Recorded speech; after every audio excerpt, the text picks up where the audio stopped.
오늘 하나님의 말씀 요한복음 3장 31절로부터 36절까지 함께 보시겠습니다.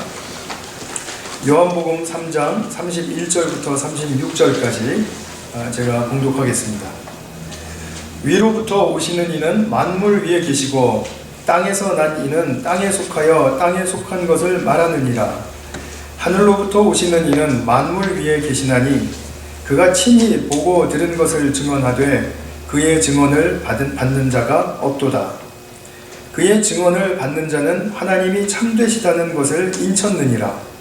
하나님이 보내신 이는 하나님의 말씀을 하나니 이는 하나님이 성령을 한량없이 주심이니라.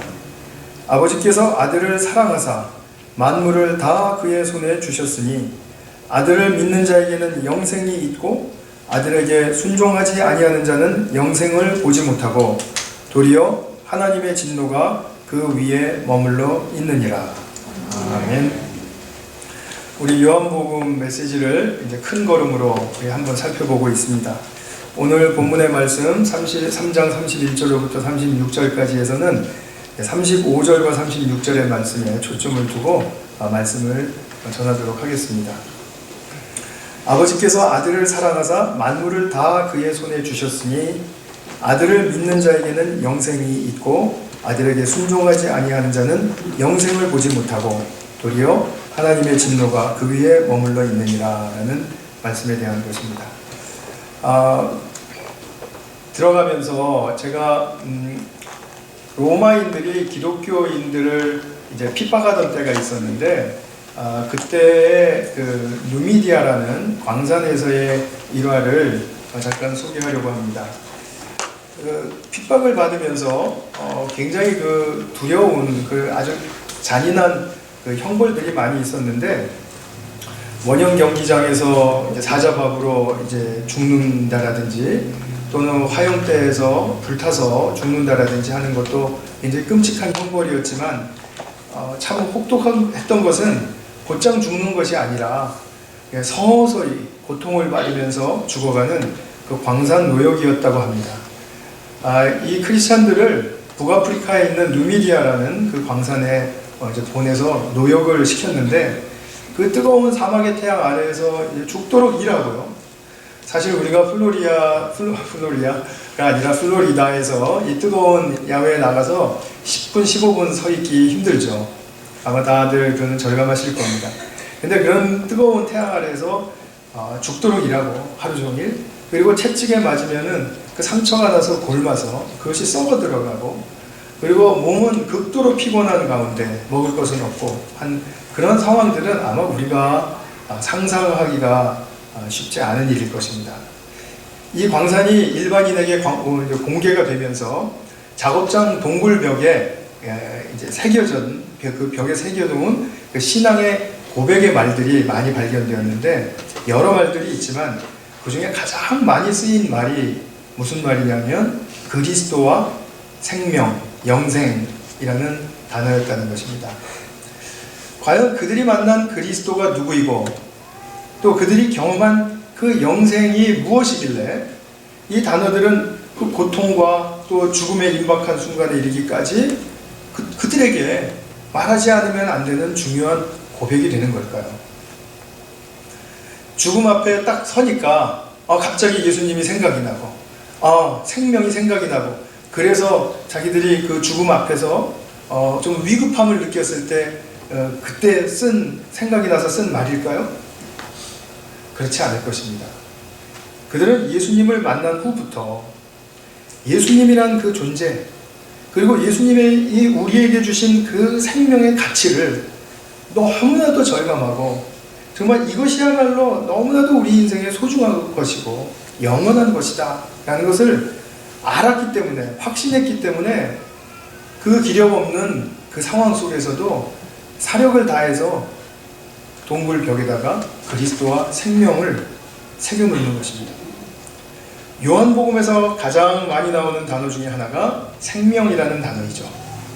영원한이라는 말이 앞에 붙어서 영원한 생명, 즉 영생, 이것은 생명이나 영생이나 동일한 말입니다. 그릭 말로 하면은 조에라는 말인데 이것은 똑같은 말입니다. 우리가 지금 말하고자 하는 이 생명에 대해서는 인간의 육체적인 이 생물학적인 목숨을 얘기하고 있지 않다는 것을 다 아시죠? 무언가 우리에게 너무나도 확실하고 너무나도 우리가 누릴 수 있는 그러한 분명한 생명의 세계가 있다는 것입니다. 그것을 오늘 우리가 좀 살펴보려고 합니다. 지난주에 제가 거듭남에 대한 설교 말씀을 드렸는데, 그런 의미에서 나는 거듭났는가? 라는 그 문제는 너무너무 중요한 것입니다. 너무너무 중요한 것입니다. 이것은 우리가 기독교의 어떤 원리를 충족시키기 위해서 중요하다는 의미가 아닙니다. 하나님께서 우리가 하나님의 자녀로서 사는 그 삶을 위해서 너무너무 중요하다는 것입니다. 거듭났는지 거듭나지 않았는지 확신이 안 되시는 분들은 말씀을 들으면서 자기 자신을 점검해 보시고 성찰하시고, 그리고 거듭나지 않은 게 부끄러운 일은 아니거든요.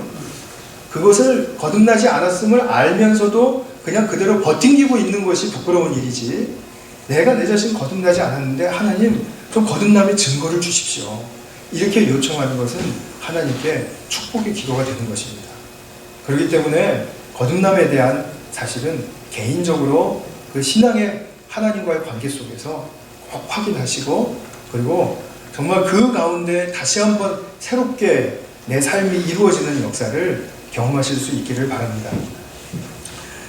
제가 책을 한번 소개하려고 합니다.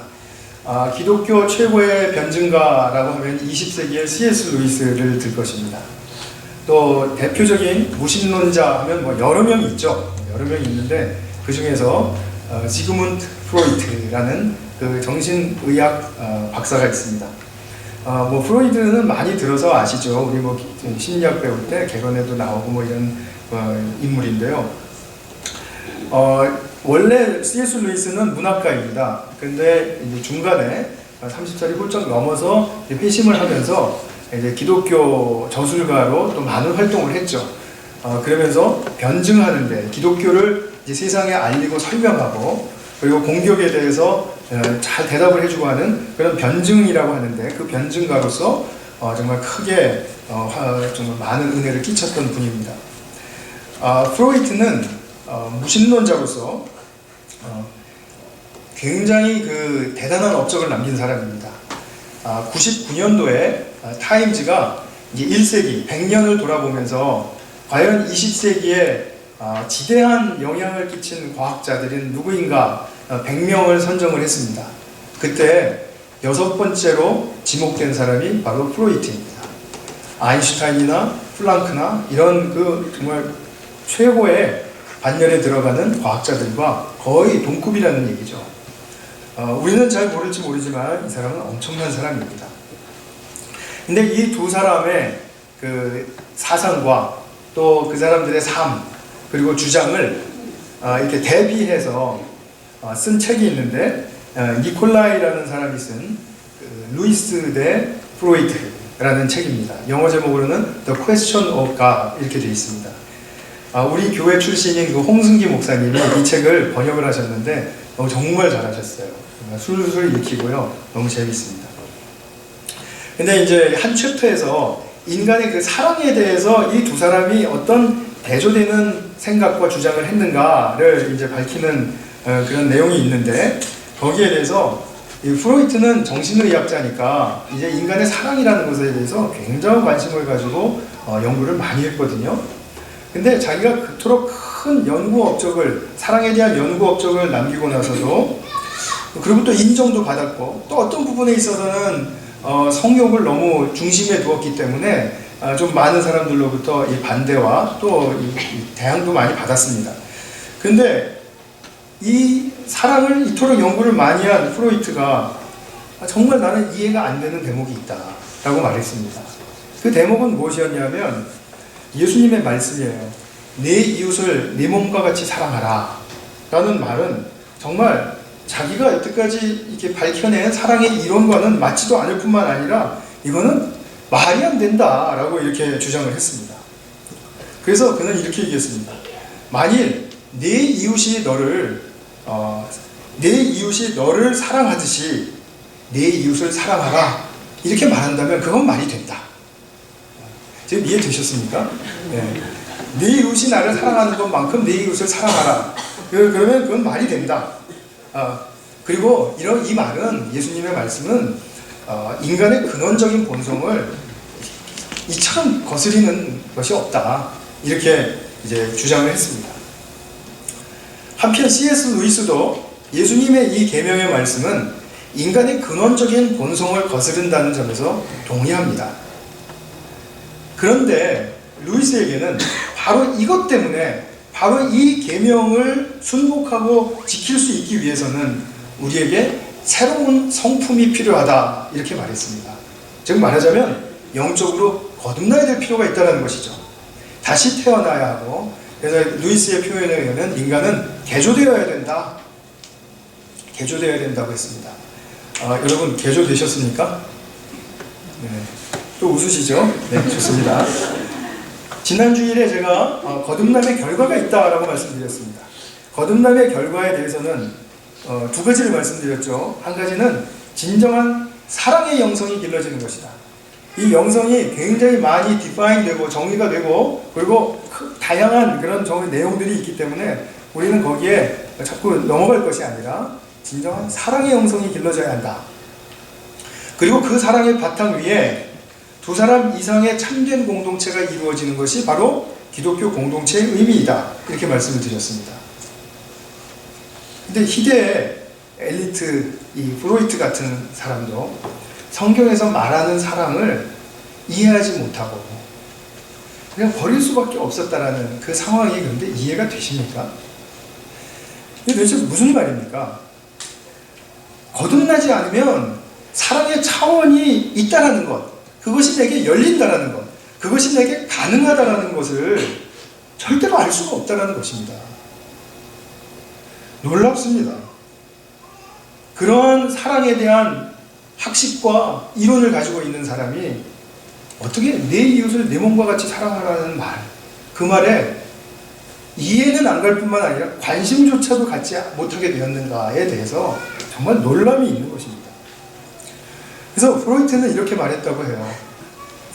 그 말을 듣고 자기 이웃을 보니까 자기 이웃은 자기를 사랑하지도 않았고요. 그리고 해만 끼쳤다고 그렇게 주장했습니다. 예, 맞을 수도 있습니다. 프로이트의 이웃들이 좀 못됐을 수도 있겠죠. 그죠? 그래서 나한테 대해서 나를 사랑하지 않았다, 나한테 해를 끼쳤다, 이렇게 말할 수 있습니다. 근데 프로이트의 문제는 뭐냐면 이웃과만 그런 그 관계가 서먹한 그런 것이 아니라 자기가 친하게 지냈고 정말 모든 것을 다 빼줄 것처럼 그게 막역하게 지냈던 자기 동료들이나 후배들하고도 결국은 관계가 다 끊어졌다는 것입니다. 그러면서 그분이 이제 쓴 그 서신서에 많은 증거들이 남는데, 그는 나의 은혜를 배신한 자입니다. 그는 나에게 그토록 무례할 수가 없습니다. 그를 더 이상 상종할 수 없습니다. 그는 아주 의도적으로 사악한 의도를 가지고 처음부터 나한테 접근했던 자입니다. 또 우리 융이라는 유명한 심리학자가 있는데 그분과 이제 또 이렇게 좀 처음에는 막역했습니다. 그때 융이랑도 또 결별하게 되면서 융은 잉크만도 못한 자입니다. 이렇게 얘기했습니다. 도대체 잉크만도 못한 자라는 말이 무슨 말인가 한참 고민을 했습니다. 근데 그때 사람들은 펜으로 잉크를 찍어서 쓰지 않았어요. 그죠? 근데 이분들은 엄청난 다작가들이기 때문에 잉크를 많이 썼을 겁니다. 그러니까 잉크를 샀나 싶으면 또 떨어지고 샀나 싶으면 또 떨어지고 하니까 이거는 소모품만도 못한 인간이구나, 이렇게 이제 생각이 되었던 것 같아요. 그래서 잉크만도 못한 자, 그때 이제 통할 수 있는 말이겠죠. 그렇게 해서 프로이트는 다 자기로부터 많은 사람들이 다 떠나갔고 끊어졌고 했습니다. 거듭남이라는 것은 사람의 생물학적 목숨이 새로워지는 것이 아니고 사람의 눈으로, 사람의 이성으로도 규명할 수 없는 새로운 성품을 만들어내는 영적 생명이 바로 내 마음과 인격에 심기는 그것을 말하는 것입니다. 그러니까 이 육적 목숨과 영적 생명은 관계가 있으면서도 균형을 잘 이루어줘야 합니다. 이것이 지금 상호 보완적인 의미에서 이 균형이 굉장히 중요한 이슈가 됩니다. 사람은 영이 있고 정신이 있고 몸이 있다고 얘기하죠. 물론 어떤 때는 영과 정신을 같이 통합해서 이야기할 때도 많이 있습니다. 그러나 이것을 세 개로 분리해서 말할 때는 영이라는 것을 어떻게 이해하시면 좋으냐면 나의 모든 정신세계가 외부와 나의 또 내면과 교통할 수 있도록 중심을 잡아주는 기관이라고 생각하시면 돼요. 그것이 바로 영이 하는 일입니다. 그러니까 하나님과 통할 수 있게, 또 이웃과 통할 수 있게, 또 내 자신도 잘 이해하고 내 자신을 잘 돌보고 또 잘 자라게 할 수 있게끔 하는 바로 그 중심 역할을 하는 것이 바로 영이다. 그리고 이 영은 이제 우리 안에 내면에 많은 질서와 조화를 이루기 위해서 이제 도전하고 우리의 됨됨이를 이제 이끌어가게 되죠. 근데 몸이 이제 또 있는 것입니다. 영과 정신과 몸이 있는데 이것이 우리에게는 세 가지가 같이 잘 균형을 이룰 때에만 우리의 존재의 풍성한 가치를 얻을 수 있습니다. 이것 중에 하나가 깨지면은 굉장히 힘들어지는 것입니다. 예를 들어서 몸이 너무너무 아프면, 조금 아프면 기도 열심히 합니다. 근데 몸이 너무너무 아프면 정신도 쇠약해지고 혼미해지고 때로는 하나님이 치유해 주실 것을 간구하는 것까지도 힘이 없는 상태가 될 수 있는 것이 바로 인간의 연약함입니다.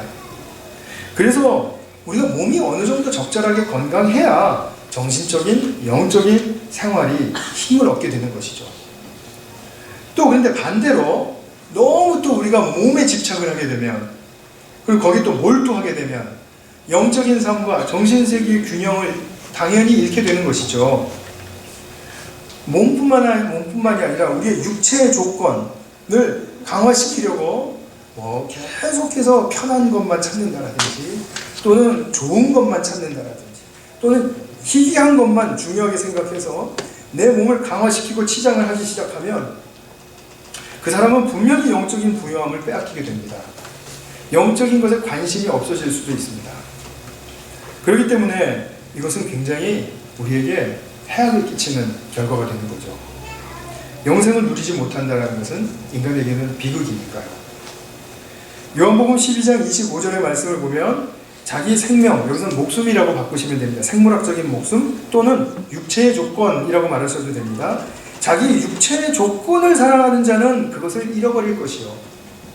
이 세상에서 자기의 그 육체의 조건을 미워하는 자, 그러니까 미워한다는 것은 아주 쓸모없다는 것이 아니라 이 순위로 이렇게 내리는, 그죠? 그것이 가장 중요한 우선순위가 아닌 그렇게 취급하는 자는 영생하도록 그것을 보존하리라. 그 육체의 조건을 보존하리라. 이런 말이에요. 그러니까 무슨 말씀이죠? 예수님의 이 말씀은 무엇입니까?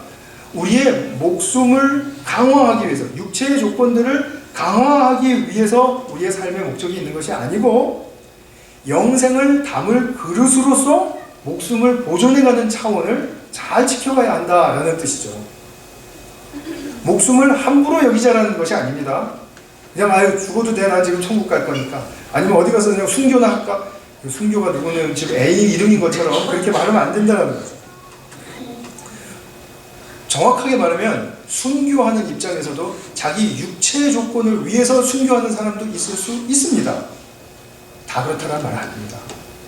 그런 사람도 있을 수 있습니다. 그렇기 때문에 우리는 깨어 있어야 되는 것입니다. 그래서 우리의 몸이 소중한 그릇이 되어서 아낄 줄 알아야 하고 그것을 잘 지켜갈 줄 알아야 되는 이유는 우리가 건강한 영적인 삶을 살기 위해서, 영생을 누리기 위해서 그 조화와 균형이 너무나도 중요한 문제다 이 말씀이죠. 그런데 현실은 너무나 많이 깨어져 있습니다. 교회에 들어온 우리들조차도 우리가 이 균형에 관심이 없는 사람들도 많이 있거니와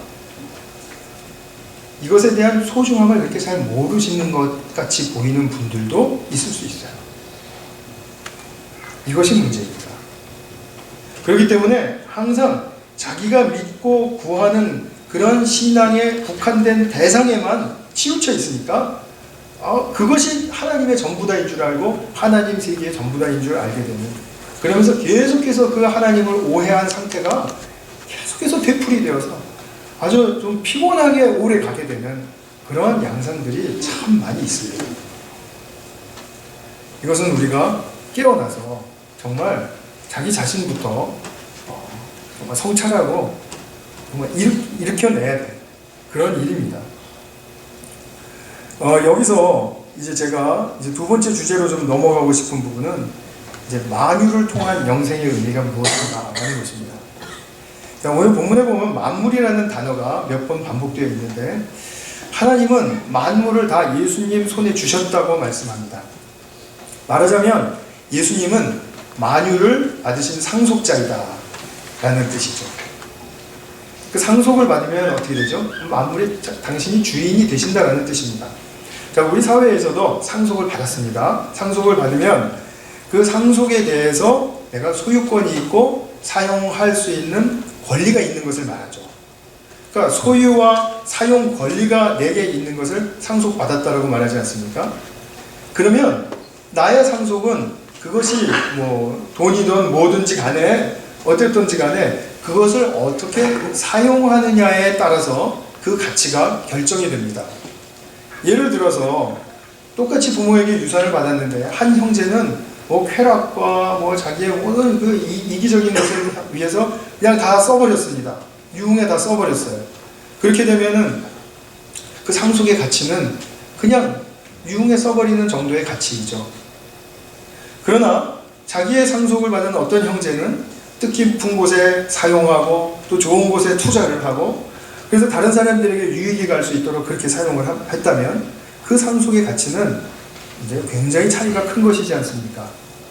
무엇을 상속받았느냐도 중요하죠. 그러나 그 상속을 어떤 목적으로 사용하느냐에 따라서 그 상속의 가치가 매겨진다는 것입니다. 아버지께서 아들을 사랑하셔서 만물, 만유를 다 그의 손에 주셨다고 할 때, 다시 한번요. 하나님께서 예수님을 그토록 사랑하셔서 만물을 다 그분의 손에 주셨다라고 할 때, 요한이 지금 여기서 말하고 싶은 마음에 품은 말은 무엇일까요? 아들을 사랑하시고 또 그 아들 예수는 그 하나님 아버지가 사랑하시는 것을 너무나도 감사하고 잘 받아들이고 있습니다.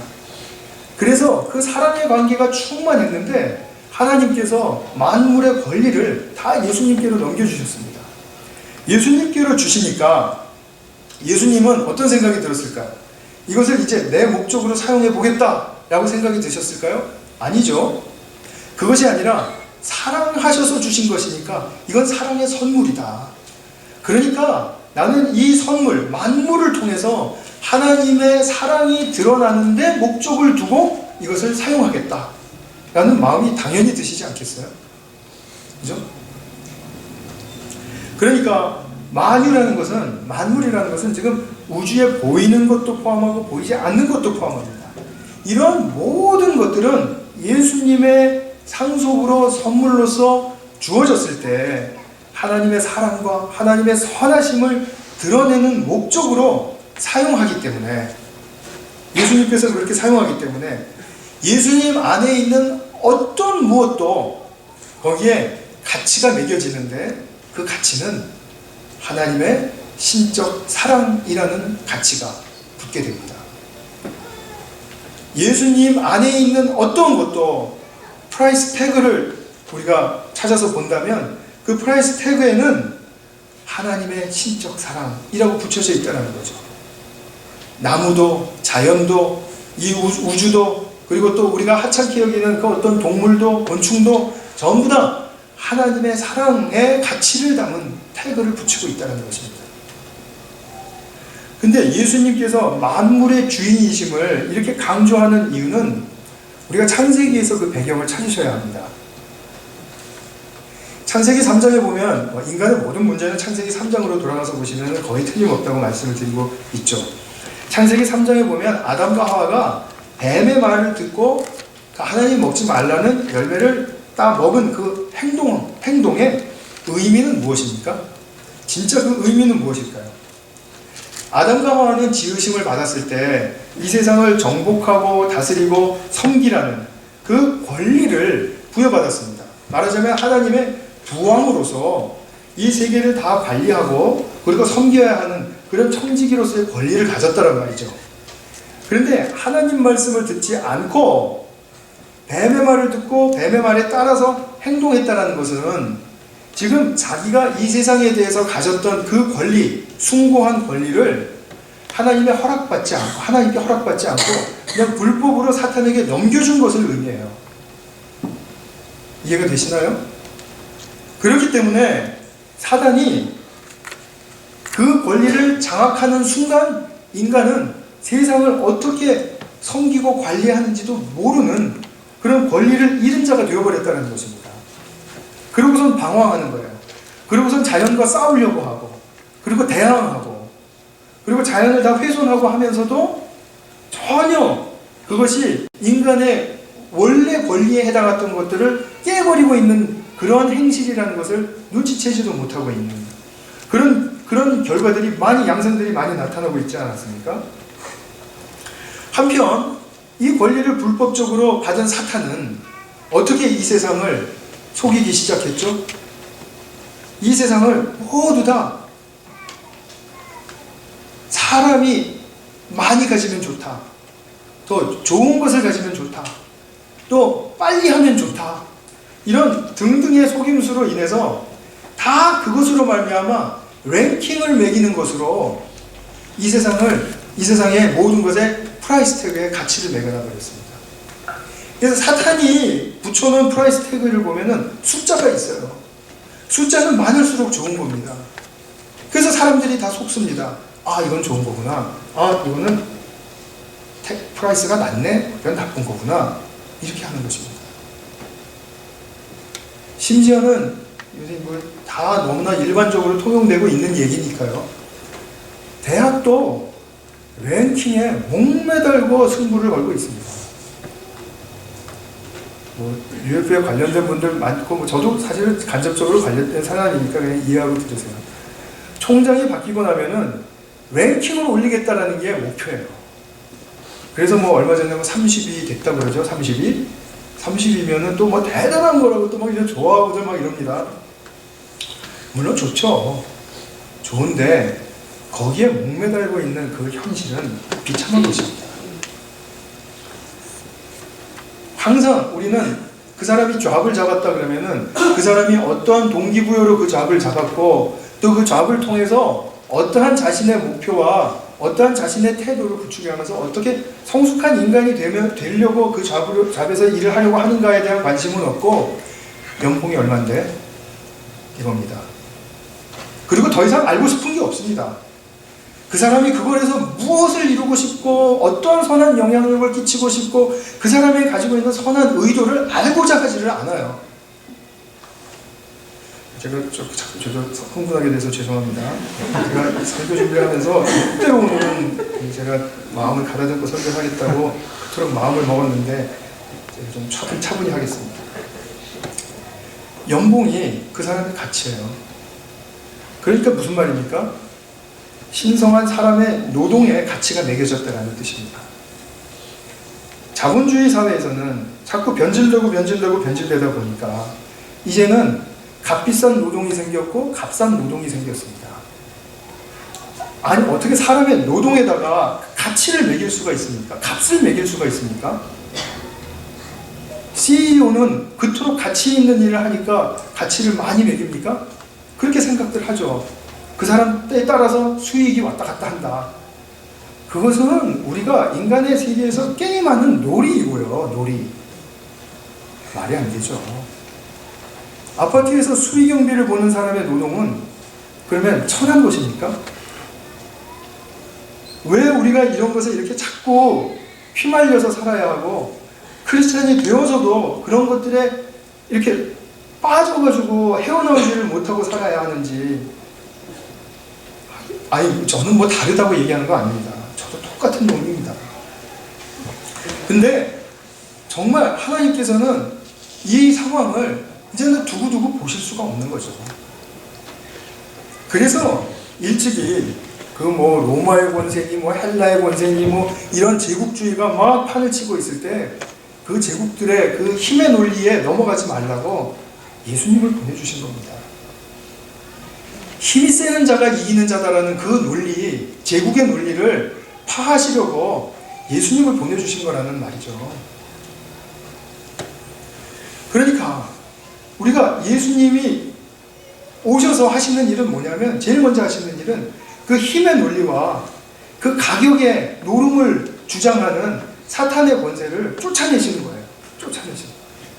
사탄의 권세를 그래서 먼저 밟아버리시는 것입니다. 그리고 진짜 사는 길이 있다라고 예수님 당신의 삶을 통해서 보여주고 싶으신 것입니다. 그러니까 창세 때 인간에게 주셨던 만물에 대한 그 모든 권리를 이제는 예수님께 먼저 주신 거예요. 빼앗겼던 것을 하나님께서 뺏으셔서 예수님께로 주셨습니다.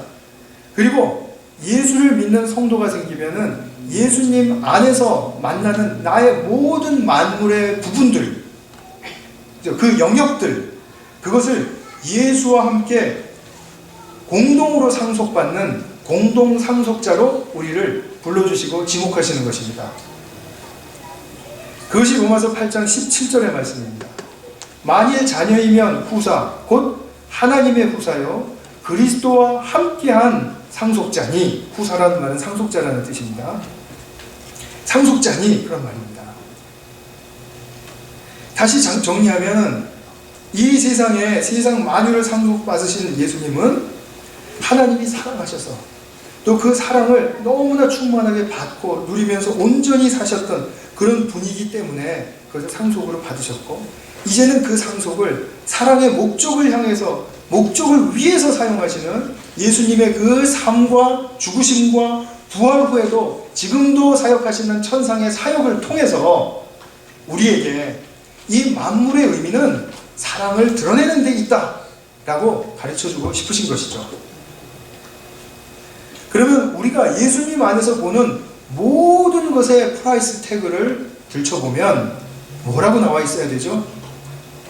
이것은 하나님의 사랑의 가치입니다.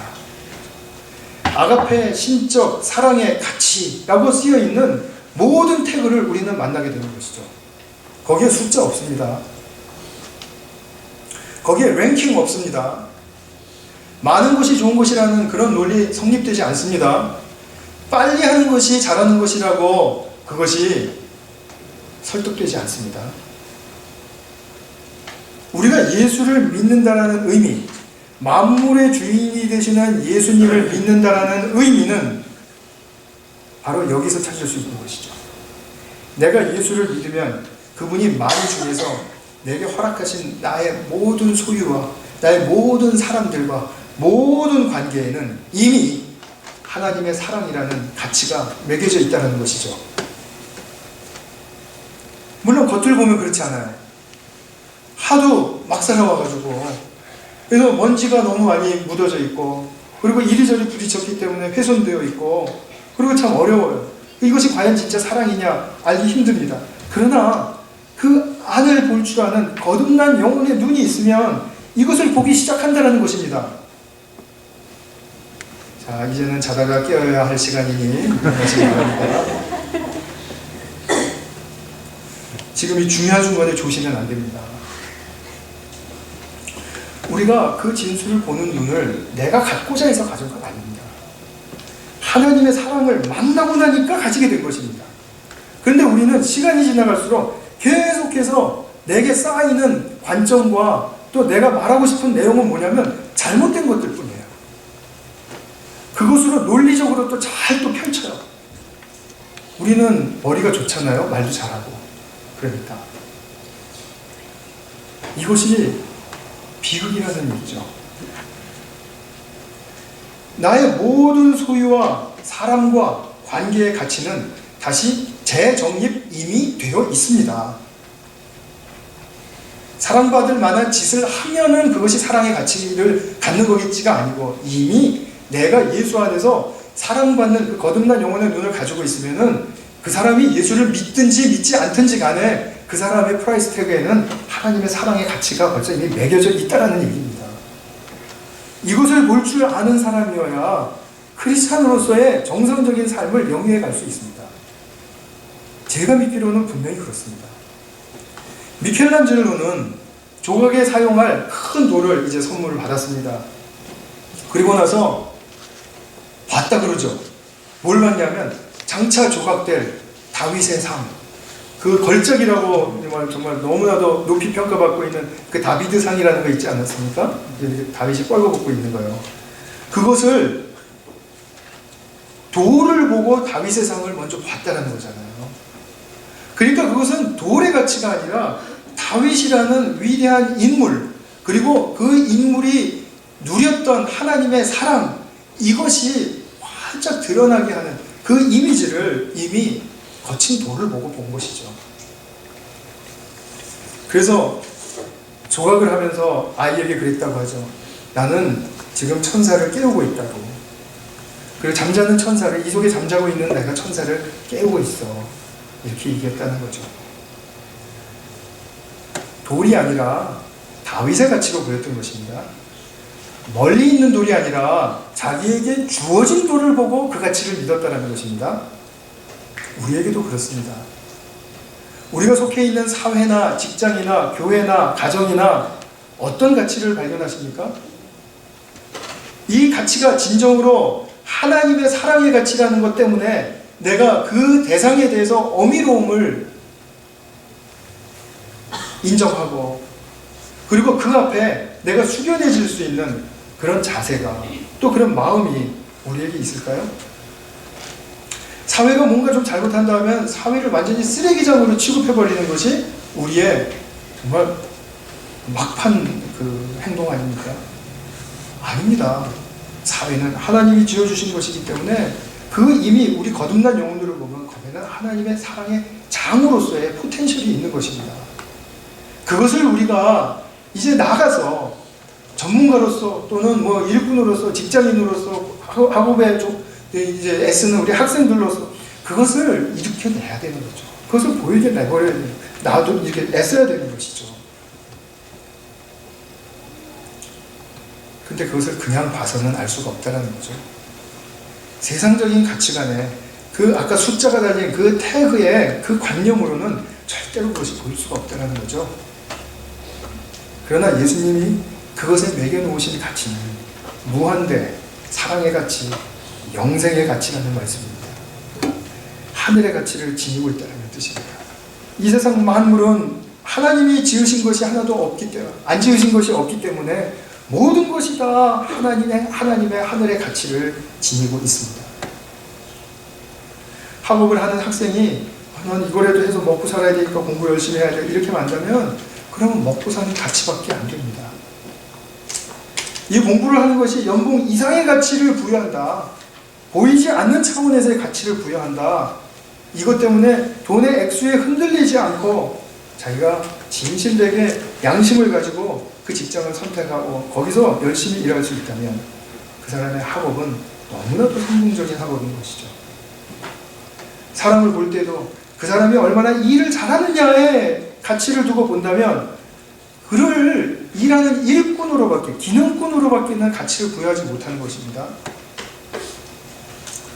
부모님들도 요새 그래요. 자식이 연봉을 많이 받으면 성공했다고 생각하십니까? 아니 물론 자녀가 없으시면 그런 생각 하실 수도 있어요. 근데 자녀가 있는데 그런 생각 하실 수 있습니까? 없잖아요. 근데 또 그렇게 또 생각하는 사람들도 있다고 하더군요. 우리가 정말 어떤 높은 대가를 지불해도 팔 수 없는 것 많지 않습니까? 1억 불을 준다. 그래도 난 이거 팔지 않겠다 라고 리스트에 올릴 수 있는 거 한번 좀 작성해 보세요. 내가 당신에게 1억 불을 줄 테니까 당신 남편을 사가겠습니다. 그러면은 파시겠습니까? 아, 이 웃음의 의미는 뭐예요? 아까 저 일부 예배에서는 아니요 단호했는데 좀 병이 심한 것 같습니다. 우리가 예수님과 함께 만물의 공동 상속자가 되었다는 의미는 내게 주어진 모든 것을 돈의 가치, 어떤 기능의 가치로 보는 것이 아니라 사랑의 가치로 보는 것을 의미하는 것입니다. 마지막으로 제가 멕시코 시티에 있는 한 시장에서 일어난 이야기를 소개하고 말씀을 맺겠습니다. 자기 삶에 대한 가치를 발견한 양파 파는 노인 이야기입니다. 켄 가이어가 쓴 영혼의 창에 이제 인용된 글이기도 합니다. 제가 그대로 읽어드리겠습니다. 시장 한 그늘 구석에 양파 파는 포타라모라는 인디안 노인이 있었다. 노인 앞에는 양파 20줄이 걸려 있었다.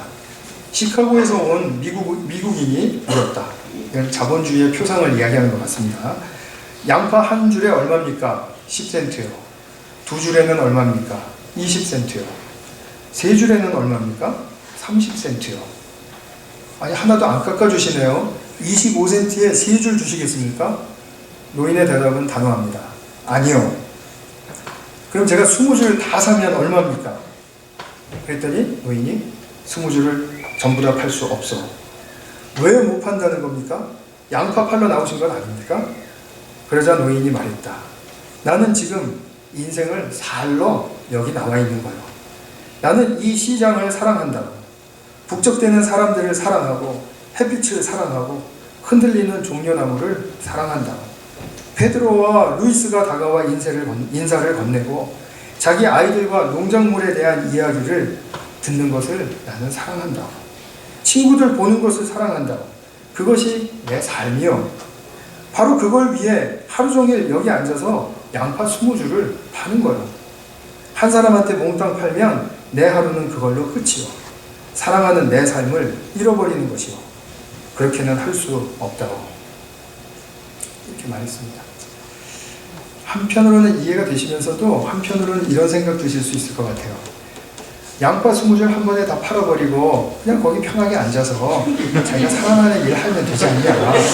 베드로랑 루이스랑 인사도 하고 뭐 얘기도 듣고. 이런 분들은요, 이렇게 생각이 드셨다면, 제가 너무 빨리 얘기해서 그런 생각 미처 하실 길이 없었죠. 네. 이런 분들은 자본주의의 노예가 된 분들입니다. 정말 제가 반농담 반진담으로 병이 심각합니다.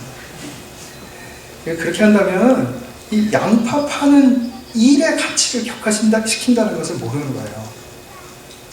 양파 파는 일이 가치 있는 일입니다. 이것을 팔아서 내가 그냥 그걸 해서 어떻게 그냥 살면 되지, 이게 아니라는 것입니다. 이 노인은 자기의 그 양파 파는 일과 그 주변에서 일어나는 모든 일의 가치를 진정으로 발견하고 그것을 잘 통합한 사람입니다. 얼마나 이런 사람에게는 인생이 정말 가치가 있고 힘이 날까요? 또한 우리는 그럴 수 있습니다. 아, 그래, 그 노인의 인생 철학 관점 이해된다. 근데 이 노인처럼 사는 것은 또 다른 이야기일 수 있습니다. 머리로 이해하는 것이 나의 삶의 행위로 나타나는 것은 조금 전에 언급한 대로 우리의 내면에 통합이 이루어지지 않으면 불가능한 것입니다. 그것은 영생을 누리는 것이 아닙니다. 만물의 공동 상속자가 되어 있는 참 모습이 아니라는 말씀이죠. 말씀 맺겠습니다. 하나님께서 사랑하셔서 만물을 상속케 하신 그 만유의 주 예수를 믿는다라는 그 의미를 오늘 우리가 되새기실 수 있으면 좋겠습니다. 내게 주신 모든 것들을, 그 만유의 모든 것들을 내 영생의 가치를 발견하고 하늘의 가치를 발견하고 즐거워하고 누리고 그렇게 나누는 삶을 사는 것이 바로 예수를 믿는 삶의 의미이죠. 내 삶에 허락하신 보이는 것, 보이지 않는 것, 모든 것 안에서 이 사랑의 하늘에 숨겨진 가치 찾아내셔서 삶의 힘을 정말 많이 얻으시는 주님의 성도님들 되시기를 진심으로 축원합니다. 같이 한번 기도하겠습니다.